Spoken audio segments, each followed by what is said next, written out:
Bienvenido a Neuron Energy Talks, un podcast de estrategia de negocios enfocado en la industria energética.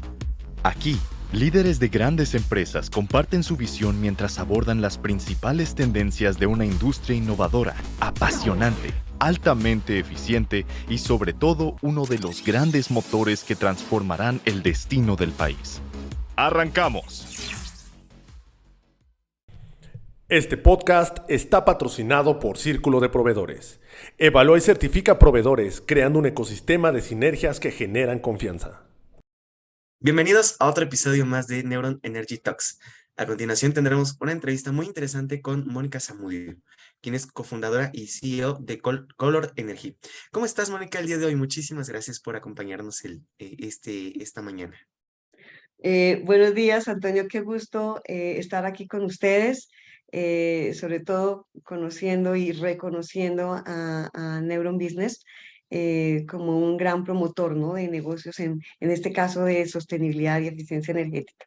Muchas gracias por la invitación. Al contrario, Mónica, muchísimas gracias por compartir este espacio. Y pues si quieres vamos entrando en materia. Cuéntanos un poco de los retos más grandes en la industria energética actualmente. Bueno, Antonio, el tema es bastante amplio, pero mira, te puedo mencionar, digamos, globalmente, eh, tiene varias inferencias en la parte económica. Es importante primero reconocer que la parte de energía está totalmente inherente y pegada al desarrollo económico de cualquier región, de cualquier población. Con ese reconocimiento partimos para entender más fácilmente los retos y luego pues poder sobrellevarlos adecuadamente. El primero definitivamente es asegurar la transición energética, es decir, reducir las emisiones de GEI o de gases de efecto invernadero con el fin de frenar el cambio climático. ¿Esto qué significa? Cambiar las generaciones con energía fósil, con combustible fósil, para energía limpia. Definitivamente ese es el primer paso, ¿no? Asegurar esa transición energética, y esto es global, esto aplica para todos y es en donde están enfocados los esfuerzos de diferentes gobiernos y diferentes entidades. Otro punto que pondría yo también como prioritario es diversificar ese mix de fuentes de energía. A veces pensamos en la parte, digamos, romántica de pensar solo en energía limpia, eólica, solar, la que fuere, y nos olvidamos o tachamos, ¿no? Crucificamos la energía con fuentes de energía fósil. Sin embargo, una red eléctrica necesita un mix adecuado para asegurar la confiabilidad del sistema. Entonces, tenemos que trabajar en ese mix, en ese balance, ¿no? Por supuesto, tendiendo siempre a la energía limpia. Y otro reto que me parece que más que reto es, porque estamos muy sobre él, nada más es que queremos que avance un poco más rápido, es la innovación tecnológica, donde hay varios temas. Pienso que en innovación tecnológica el principal tema que ahorita nos aboca es el almacenamiento de energía, ¿no? Donde están muchísimas empresas. Y bueno, hay otros retos ya sociales que son ad hoc a cada región, a cada ciudad, a cada país, que es, por ejemplo, asegurar que toda la población tenga acceso a la energía, que haya, por ejemplo, una normatividad regulatoria adecuada para promover esto y, por supuesto, sobrellevar todo lo que se nos vaya viniendo encima, ¿no? Por ejemplo, ahorita vivimos que el COVID, que la pandemia, las tensiones políticas o geopolíticas que también tendremos que enfrentar, ¿no? Qué interesante, Mónica, me parece bastante relevante esto que nos comentas acerca de llevar el mix entre las energías, porque si bien es importante tener la transición, todavía somos muy dependientes en cuanto a la generación de energía por fuentes fósiles. Y pues bueno, más adelante vamos platicando acerca de la tecnología y los aspectos sociales, pero cuéntanos, retomando el punto del futuro de las tecnologías, ¿tú crees que hay alguna en específico que resalte entre las demás? Es decir, ¿Habrá alguna que tenga mayor relevancia en el mercado, como la solar, la eólica o el hidrógeno verde?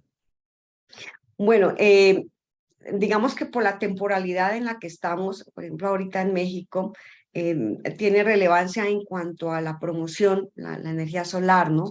Sin embargo, digamos, insisto, en el mix de de cuál energía limpia usamos, va a depender digamos, del uso del segmento donde nos encontremos. Por ejemplo, la solar resulta muy bien para el techo de tu casa, para un parking solar. La eólica pues, funciona también muy bien para sumarse a una red nacional de distribución, de transmisión. También encontramos el hidrógeno, que muy personalmente me lo enfocaría mucho en la parte de transporte público. Entonces, yo pienso que a eso iremos en algún momento, pero ahorita para la situación, por ejemplo, en México y la situación en Colombia, donde sé que también están haciendo una reforma energética importante, el punto solar o la tecnología solar toma un aspecto preponderante, ¿no?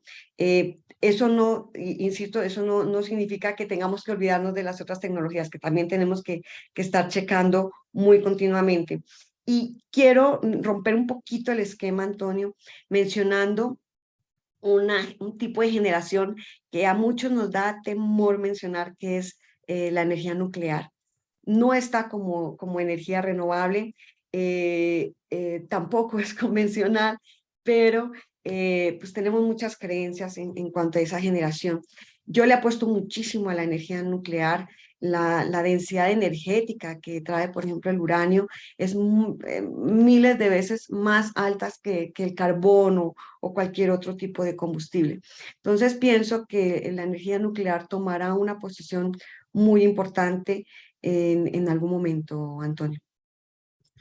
Interesante esta parte de la energía nuclear, porque justamente en Europa, pues con todo esto de que cortaron el ducto, Ujú, algunos países empezaron a reactivar sus plantas nucleares y ujú. pues bueno, también sería interesante ver cómo eso puede impactar de este lado, es decir, qué tipo de desarrollo podemos tener, porque pues si bien tenemos ciertos estigmas como pues por ejemplo el accidente de Chernobyl, o Ujú. otro tipo de accidentes, como bien dices, pues puede entrar, ¿no? Como una energía limpia. Ya es diferente las tecnologías que tenemos actualmente, se le puede dar un trato al uranio para que pues tenga un cierto tipo de reciclado y pues bueno, no sé si quieras comentar algo más acerca de la energía nuclear que tengas por ahí, Moni. Bueno, Antonio, básicamente es eso. Bueno, hay mucho, ¿no? Mucha tela para cortar. Yo le apuesto mucho a la energía nuclear. Tuve oportunidad de trabajar en una empresa eh, que tenía varias plantas nucleares, no en México, no en Latinoamérica, en Europa, específicamente en Francia, y pude conocer de cerca esa tecnología, ¿no? Como tú dices, Antonio, tenemos muchas vedas, muchas creencias. Sin embargo, digamos, la forma en la que se usa la energía nuclear trae menos estragos al medio ambiente. Claro, hay que trabajar un poco en el reciclaje del material radioactivo, pero yo le apuesto muchísimo a a la energía nuclear. Ya en algunos años veremos esta grabación y te vas a acordar de mí, Antonio. Estoy seguro de que sí, Mónica. Y pues bueno, retomando el punto que nos comentabas acerca pues de la tecnología, nos comentabas que pues bueno, hay algunos retos tecnológicos en cuanto al almacenamiento. Bueno, si puedes contarnos un poquito cuáles son estos retos y también cómo ha vivido la industria energética la transformación digital. Bueno, estás tocando dos temas importantes. Siempre el problema del almacenamiento, hay dos. Uno, la tecnología, que no logramos una densidad energética alta para los bancos de almacenamiento actuales. Y otro es el costo. Entonces, pero sé también que en esos dos puntos las grandes empresas tecnológicas están trabajando. Y el segundo punto, Antonio, sobre transformación digital, pues bueno, hay Yo creo que el sector energético, aunque desde sus inicios se veía de pronto, se percibía más bien un poco lento este proceso de la transformación digital, ya existían varias cosas, por ejemplo, y muy poderosas. En México tenemos el centro de control de toda la red eléctrica, que lo conocemos como SENACE, es uno de los, digamos, ejemplos más claros sobre transición digital y que manejada por expertos aquí en México. Es una chulada, digámoslo así. Pero también esa transición, esa transformación digital la podemos llevar a nuestras industrias con otros proyectos, Antonio. Por ejemplo, cómo implementar un proyecto o cómo hacer que la transformación digital me ayude en mi industria. Ahora en México hay un proceso que se tiene que llevar a cabo por todas las industrias, que qué bueno existe, que es el código de red. Y alrededor de ese código de red tenemos que hacer diagnósticos, mediciones para llegar a estos diagnósticos, y la tecnología para hacer estas mediciones se han desarrollado muchísimo en una transformación digital, y no solo ayudándonos en el diagnóstico, sino que también después en un monitoreo continuo nos ayuda a prevenir y a programar muchas cosas, o digamos, de administración y gestión de la energía en nuestras industrias. También residencialmente lo vemos, ¿no? Con un Daimer es transformación digital. Y viene ahorita otra tecnología muy interesante que me he encontrado con algunas industrias que lo quieren, que es el control remoto de la gestión de la energía. Entonces ya ahora desde tu celular puedes manejar desde tu casa, puedes manejar una industria completa, puedes entender los parámetros, y bueno, de aquí se desarrolla la necesidad de estos ingenieros de datos, porque ya el problema no va a ser la información, sino qué información y cómo la manejo, ¿no? Y bueno, lo vemos también en otros ámbitos. Ahorita estoy trabajando en un proyecto por la escuela, por la universidad donde estoy haciendo mi maestría, sobre un proyecto de movilidad, de micromovilidad, y vemos que hay un gran aporte en un software que dan diferentes empresas para gestionar la micromovilidad. En micromovilidad me refiero a bici eléctrica o bici convencional. Entonces, al alquiler de estos equipos, que aquí en el DF lo tenemos ya hace tiempos, tienen unos software muy especializados donde tú puedes monitorear, puedes ver, o tú desde tu celular pagar, saber qué ruta vas a tomar. Entonces, la transformación digital está tomando, es una parte fundamental de la transformación energética. Interesante, Moni, y justamente me gustaría profundizar en esta parte que tocaste acerca de la movilidad eléctrica o micromovilidad. Cuéntanos cuáles han sido los avances. Nos comentas la transformación digital justamente en estos servicios, pero bien, ¿cuál es el impacto que puede tener en México o en Latinoamérica o donde se pueda instalar? Bueno, en la movilidad eléctrica, sí, sí, años atrás, siendo pioneros en este sector, combatiendo la disyuntiva que ha existido en la implementación en diferentes países, ¿no? La disyuntiva es: ¿quién va a invertir primero, el gobierno o la industria privada o las automotrices? Bueno, esa parte creo que ya la estamos solventando, ya estamos viendo el gobierno muy interesado en este tipo de proyectos, ya proyectos implementados, vemos la industria privada también entrando en esto.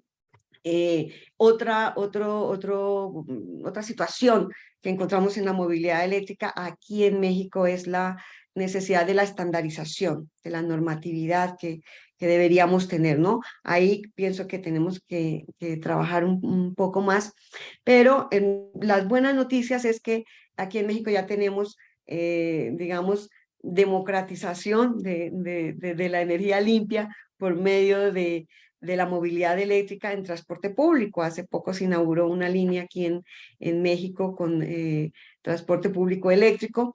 Y bueno, otra situación aquí que tenemos que atender es para los que queremos tener un coche eléctrico para uso propio, pues la infraestructura, ¿no? La infraestructura de este servicio, porque no hay suficientes, o sea, se percibe que no hay suficientes. Dices, la gente dice, ok, yo agarro mi coche eléctrico bien cargado y tengo una autonomía de, no sé, 200, 300 kilómetros. Entonces, quiero saber si llego a Acapulco, ¿no? Entonces, no, esa es la primera pregunta, quiero saber si llego a Acapulco. Entonces ya se puede, ya hay rutas con electrolineras. Por supuesto, hay que trabajar muchísimo más en esto. Y hay un tipo de proyectos que me gustan mucho en movilidad eléctrica, que es en las empresas de última milla.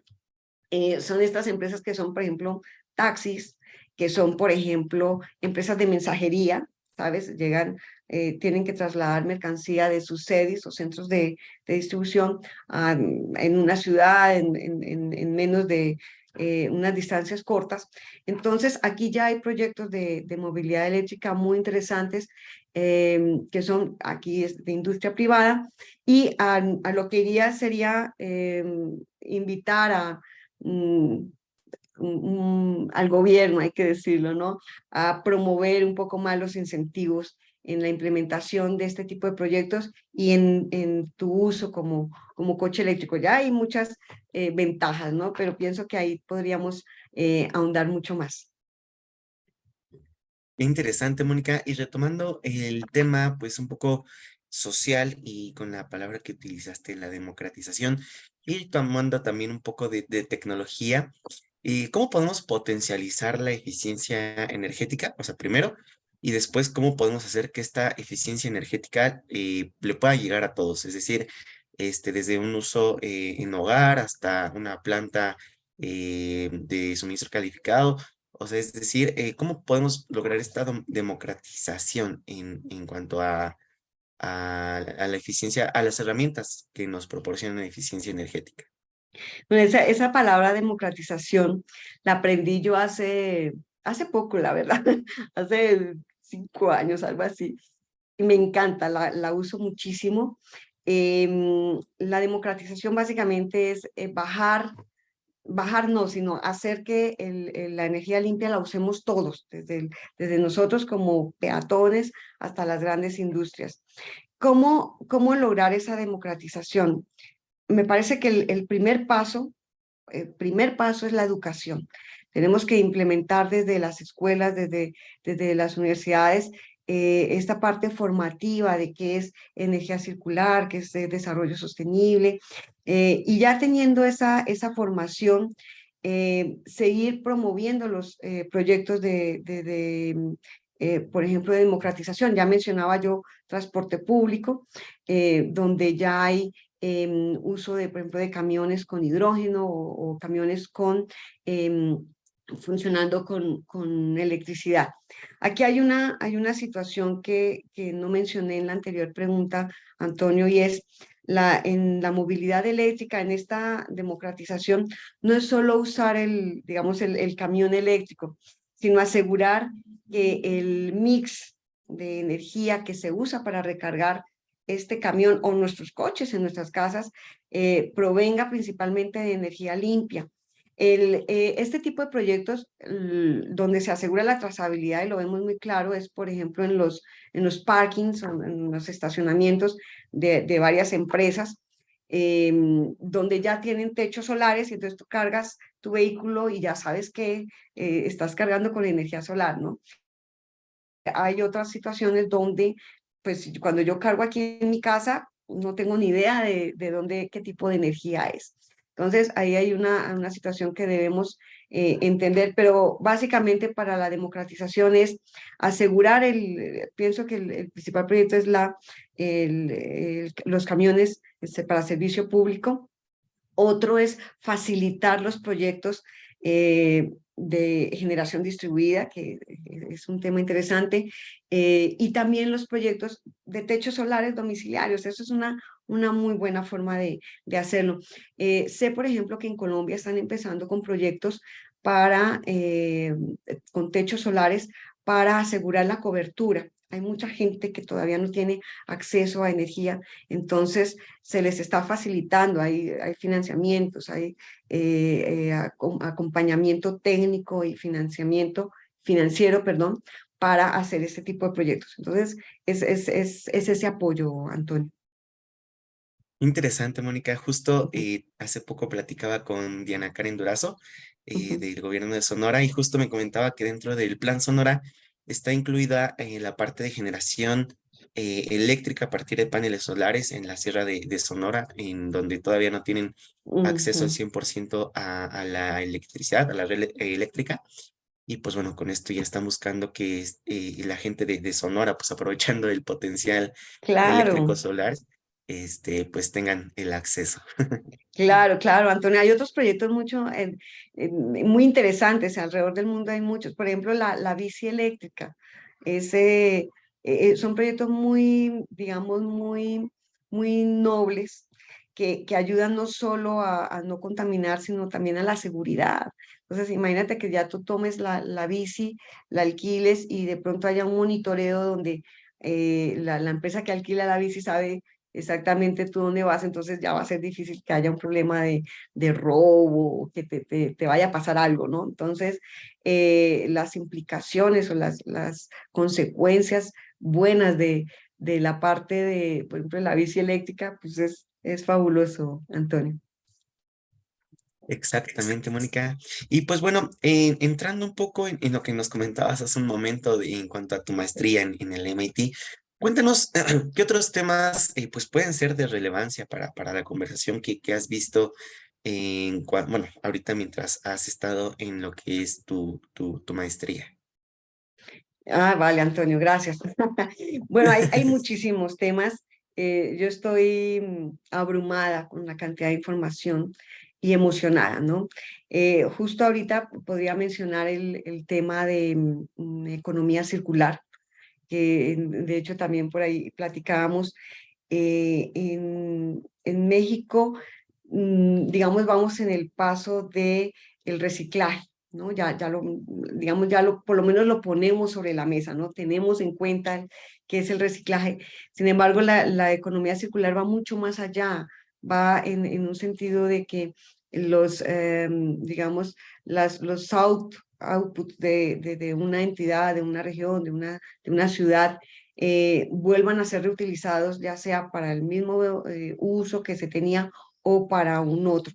Pienso que ahí nos hace falta mucho por trabajar en economía circular y, insisto, normatividad. Somos latinos y nos gusta las normas, nos gusta que nos regulen, pero no solo por el castigo o la penalización, sino porque también marca una guía, ¿no? De lo que debemos hacer. eh, También hacer un poco más de tomar ejemplos de otros países. Por ejemplo, yo trabajo mucho con ejemplos o con empresas nórdicas, específicamente de Suecia, y estas empresas ya llevan un camino andado. Entonces, tomar esa experiencia, todas esas, digamos, todos esos resultados que han tenido y sumarlos aquí en México es parte de lo que quiero hacer en la empresa que estoy formando ahora. Y básicamente, yo siempre digo de primeras y lo más relevante, la educación y la formación.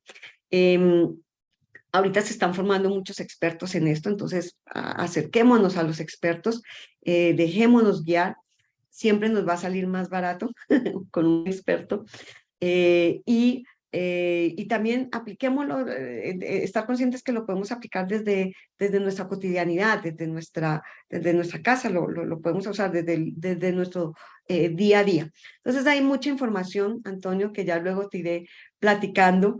Voy digamos, casi en la mitad de mi estudio, todavía me falta. Y es muy interesante, ¿no? He tenido la oportunidad de conocer experiencias de muchos otros países. Entonces, voy a estar lista ya para estar compartiendo muchas ideas.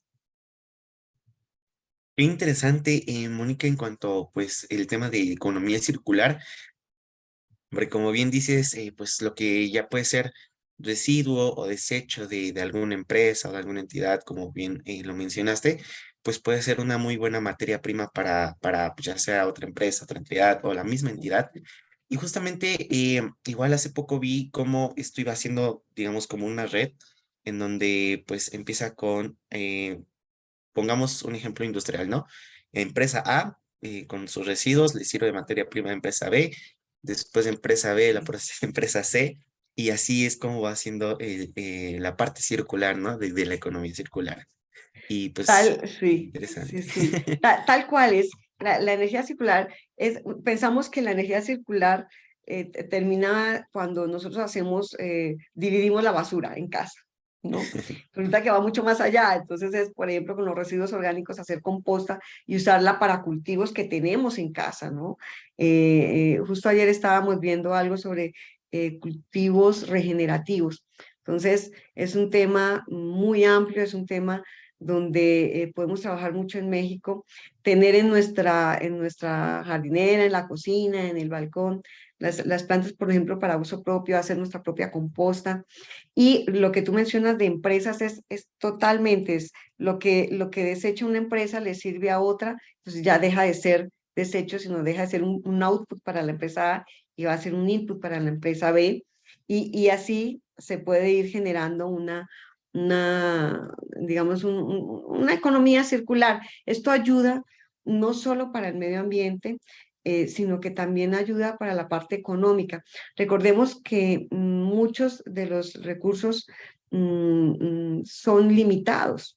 Por ejemplo, en el agua, que es un recurso natural que debería ser ilimitado por el circuito hídrico que se tiene, realmente en México tenemos una situación que no es un recurso, digamos, que debería ser renovable. Yo lo cuento como no renovable, porque no, la contaminación y todo lo que implica sobre el agua tarda muchísimo tiempo en volver a regenerarse. Entonces, hay mucho por aprender. Y bueno, y en el sector energético ni se diga, ¿no? Todo sobre economía circular. Aquí pienso que tenemos ya varios ejemplos para el uso, por ejemplo, de metales, de conductores, donde ya hay trabajo en ese sentido, pero hay mucho por hacer. Exactamente, Mónica. Todavía hay muchísimo por hacer Mm. y pues como bien dices, acercarnos con los expertos que nos van a ahorrar dos curvas, la del aprendizaje y la de costos. Sí. Entonces, pues bueno, ya con esto la llevamos muy de gane. Y pues bueno, un poco de recopilación de lo que hemos platicado, conectándolo con un fenómeno que hemos vivido aquí en México, que es el nearshoring. ¿Cómo has visto que puede ser el crecimiento de las industrias en México? ¿Cómo podemos promover justamente la economía circular con este fenómeno? Tanto la parte también de movilidad eléctrica, la parte que estábamos comentando acerca de transformación digital, es decir, cómo podemos o cómo se potencializa con el fenómeno del nearshoring. Híjole, este tema, el nearshoring es algo que ya está, ya llegó, ya está, ya empezó a crecer, ya estoy enfrentando o atendiendo varias empresas que están buscando aquí acomodarse en México y es una gran noticia para los mexicanos. Y para los mexicanos y todo el ecosistema que está alrededor.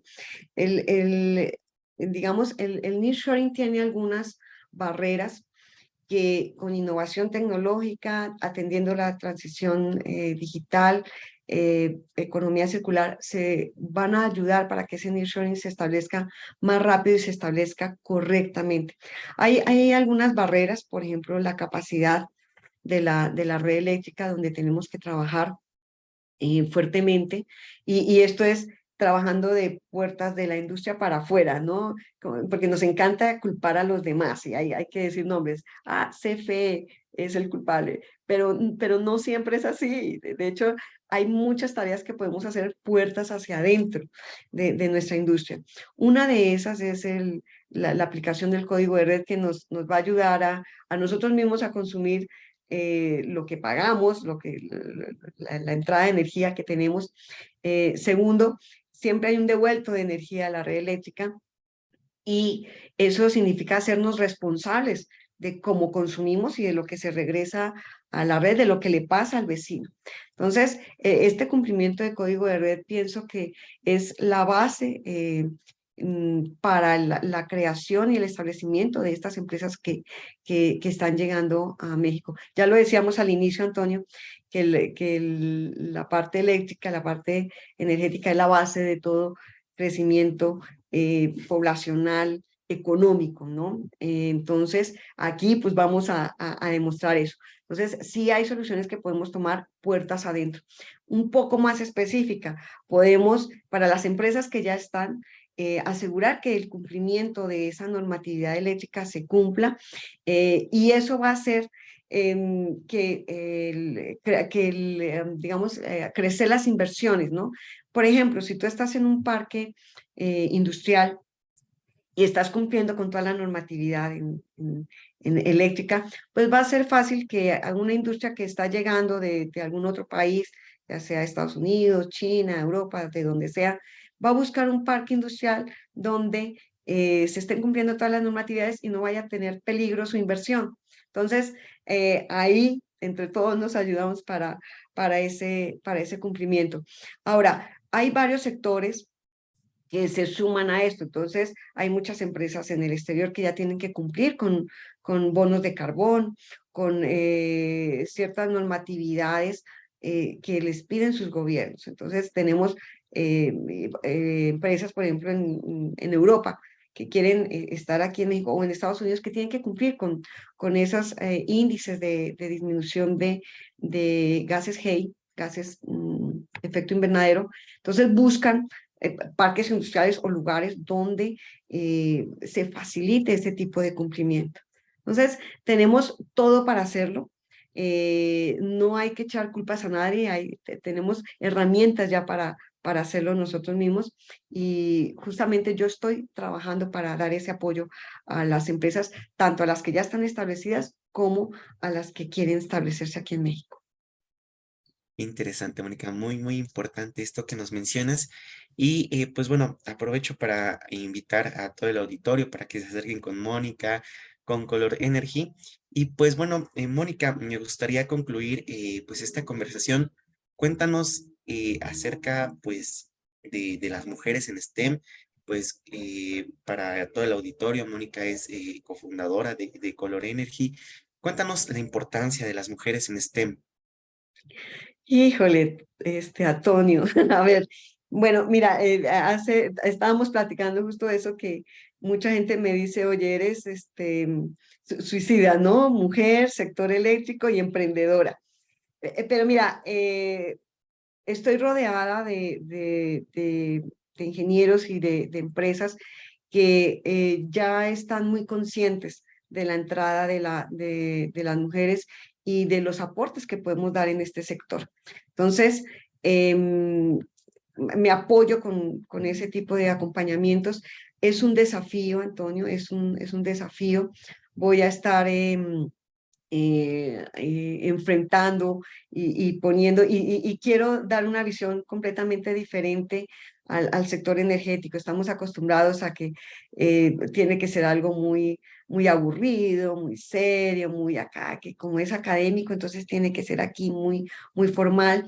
Pienso que hay cabida para todo, no necesitamos ser tan serios frente a esto. Claro, debe haber una responsabilidad académica y una responsabilidad de conocimiento, pero desde un sentido alegre, de apertura. Yo te comentaba el origen del nombre de la empresa Color Energy, que es empresa, digamos, colombiana. Yo soy de origen colombiano, mexicana, llevo veintitantos años en México y sueca también. Entonces, pienso que es la suma de todas esas experiencias que podemos aportar. Yo siempre en toda mi vida profesional he dado apertura total, no solo a la mujer, sino a los jóvenes, a gente de toda edad. Las personas que han trabajado conmigo lo saben, lo han visto y han sido ejemplo de donde he trabajado, de lo exitoso que pueden ser estos equipos diversos. Entonces, tengo una responsabilidad como mujer abriendo empresa, pero estoy muy emocionada con esto, muy, muy emocionada y pues vamos a seguir adelante, Antonio. Interesante, Mónica, y justo me gustaría recalcar esta parte que comentas, pues, de diversidad, porque, pues, bueno, primero está comprobado que un equipo que tiene diversidad, pues, entre hombres, mujeres, diferentes, a lo mejor, ideologías culturales o posiciones sociales, esto ayuda a enriquecer muchísimo a los proyectos. Y, pues, bueno, también por otra parte, ya está, pues, comprobado que las empresas que están al mando de mujeres, pues disminuyen el riesgo Mm. de quiebre, aumentan la parte de rentabilidad y pues, es decir, también llegan mucho más rápido a la rentabilidad que en comparación con empresas que son dirigidas por hombres. Entonces, pues bueno, recalcar esta importancia que está teniendo pues la mujer en el sector, tanto energético como en todos los sectores que están en el país. Y pues bueno, Mónica, no sé si quieras dar alguna conclusión, dar alguna reflexión o algún tema incluso que quieras volver a traer sobre la mesa. Claro, Antonio. Bueno, el tiempo siempre se agota. Quisiera comentar un poco de lo que hacemos en Color Energy. Tenemos dos divisiones muy, digamos, muy marcadas. Recordemos, estamos enfocados en desarrollo sostenible, pero pues abarcar todo es imposible. Tengo ahorita la parte de la consultoría en cuanto a sostenibilidad. Tengo también la representación de la marca Sasi, que son fabricantes españoles de equipo de medición y analizadores. Ellos son soluciones para eficiencia energética y que encajan muy bien en las necesidades que tenemos ahora en México. También tengo una otra división enfocada más en seguridad y logística, que es Adatec, que es un software para gestión de trabajo, bueno, trabajo en campo. Podemos pensar que este software geolocaliza a las personas que lo están usando. Tenemos creación de formularios y es ad hoc a cada empresa, ¿no? Nos ayuda a gestionar toda esa labor en campo. Funciona bien, por ejemplo, para los contratistas que están haciendo parques solares. Funciona bien, por ejemplo, para estas empresas de última milla que tienen que administrar muy bien esas rutas de entrega. Y está también el saldo, que es donde un candado físico y digital, hablando aquí de transformación digital, que nos ayuda a prevención de robos y de contaminación. Desafortunadamente aquí en México enfrentamos situaciones en transporte de carga pesada y hay que mencionarlo, Antonio. Contaminación, se le dice contaminación, estoy entendiendo también esto, por ejemplo, que tengamos migrantes que se nos suban así en el transporte, entonces este candado también con geolocalización y seguro control desde tu oficina, nos ayuda a controlar que no haya este tipo digamos, de invasiones. Y también, pues, la droga, ¿no? Que desafortunadamente es una realidad que tenemos ahora en el país. Entonces, trabaja en un sentido preventivo. Entonces, eso es lo que rodea en este momento Color Energy. Y pues es un gusto estar contigo, Antonio. Siempre promuevo mucho la educación y la diversidad. Interesante, Mónica, también este punto, bueno, en cuanto a la educación, pues sin duda va a ser un parteaguas en lo que pues nos depara para el futuro y pues bueno, creo que tanto academia como en casa podemos ir pues empezando a ser conscientes sobre pues la sostenibilidad, las energías renovables y pues bueno, todo el ecosistema que engloba tanto energía, responsabilidad social, pues bueno, un sinfín de temas que necesitamos con urgencia tener desde ya. Y pues bueno, aprovecho para volver a invitar al auditorio para que se acerque con Mónica, con Color Energy, pues ya escucharon con SAS, con consultoría, con la parte de seguridad, la parte de logística. Y pues bueno, Mónica, muchísimas gracias por acompañarnos el día de hoy. Qué conversación tan enriquecedora. Y pues bueno, nos vamos muy contentos. Muchísimas gracias, Mónica. Gracias a ti, Antonio, y a todo el equipo de Neuron Business Group. Gracias por acompañarnos a un episodio más de Neuron Business Talks. Sigue la conversación en vivo en nuestros foros de negocios del sector automotriz, minero, energético, tecnología y petróleo. También te invitamos a seguirnos en nuestra página neuronbusinessgroup.com, nuestras redes sociales y suscríbete a nuestro newsletter, donde recibirás información de primera mano sobre nuestras entrevistas y eventos exclusivos de la comunidad de Neuron Business Media.